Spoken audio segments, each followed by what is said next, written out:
Syedaralun, 3 petani diterkam harimau Sumatera di Gunung Sampali, Desa Koto, Klut Tengah, Kabupaten Aceh Selatan pada Rabu 1 Februari 2023. Kapolres Aceh Selatan AKBP Nova Suryandaru melalui Kapolsek Ibda Mawarzi Lubis mengatakan korban kritis yakni Amrizal berusia 65 tahun dan Hafifi Yunanda berusia 29 tahun warga Desa Ladang Tengoh Kecamatan Pasiraja yang kini dirujuk di RSUD YA Tapak Tuan.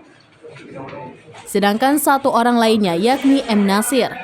Para petani ini diserang harimau Sumatera sekitar pukul 2 waktu Indonesia bagian Barat dini hari. Sebelumnya, tim ranger dari Forum Konservasi Loser atau FKL berjumlah 4 orang juga mendapatkan serangan harimau di hutan Sampali Klut Tengah, Kabupaten Aceh Selatan.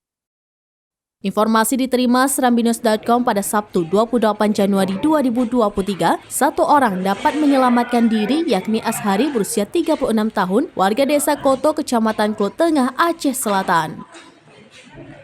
Dari Aceh Selatan, Ilhami Syahputra, Serambinews.com.